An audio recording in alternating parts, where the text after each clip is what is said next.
ஸ்ரீமதே ராமானுஜாய நமஹ. நம்ம பார்க்குற இந்த இடம் அனுமான்கடி. இது அனுமானுக்கான கோவில். இது உத்தரப்பிரதேசத்துல சீதாப்பூர் டிஸ்ட்ரிக்ட்ல இருக்கும் நைமிஷாரண்யம் என்ற திவ்ய தேசத்துல அமைஞ்சிருக்கு. இங்க நம்ம ஆஞ்சநேயர பூமியிலேருந்து மேல வரா மாரி சேவிக்கிறோம். ஆஞ்சநேயரோட 2 பக்கமும் தோள் மேல நம்ம ஸ்ரீராமனும், லக்ஷ்மணரும் உட்கார்ந்திருக்கிறதையும் பார்க்கிறோம். இது ராமாயணம் சம்பந்தப்பட்ட இடம். ஒரு தடவ ராமர், லக்ஷ்மணர், இவாளுக்கு சண்டை நடக்கிறது. அப்ப ராவணனுக்கு ஒரு வீரர்களா மடிஞ்சு போறா. ஆனாலும் அவன் ஃப்ரஸ்ட்ரேட் ஆயி பாதாள லோக ராஜாவான அகிராவணன் கிட்ட இவா 2 பேரையும் அழிக்கச் சொல்லி சொல்றான். அகிராவணனும் விபீஷ்ணன் மாரி வேஷத்துல வரான். வந்து ராமரையும், லக்ஷ்மணனையும் மயக்கி அழிச்சுன்னு போயிடுறான்.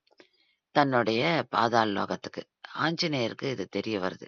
உடனே அவர் பாதாள லோகத்துக்கு பாஞ்சு போறார். போய் அகிராவணனை சண்டை போட்டு அவனை அழிச்சிட்டு ராமரையும், லக்ஷ்மணனையும் தன் தோள் மேல உட்கார வச்சுட்டு பூமிக்கு வந்துடுறார். அப்போ முதல்ல பூமியில அவர் தோன்றின இடம் இது. அதனாலதான் இங்க அவர் பூமியிலேருந்து வெளில வரா மாதிரியும், ராமரையும், லக்ஷ்மணரையும் அவர் தோள் மேல உட்காந்துருக்கிற மாதிரியும் நம்ம சேவிக்கிறோம். அதனால இந்த கோவில் தட்சிணேஸ்வரர் கோவில்ன்றும் பேர் உண்டு இதுக்கு. ஏன்னா சவுத் பக்கம் ஆஞ்சநேயர் ஃபேஸ் பண்ணிட்டு இருப்பார். இதுக்கு இன்னொரு பேரும் உண்டு, தக்ஷின்முகி அனுமான் டெம்பிள் அப்படின்னும்.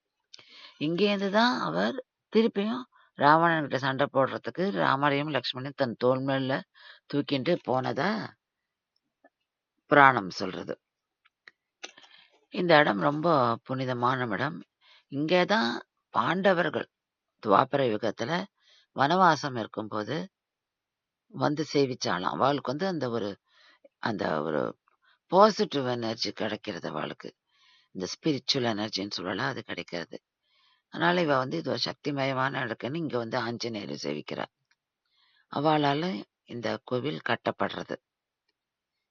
அவ்வளவு ஒரு சக்தி வாய்ந்த ஒரு புனிதமான இடம் இது. ஸ்ரீமதே ராமானுஜாய நமஹ.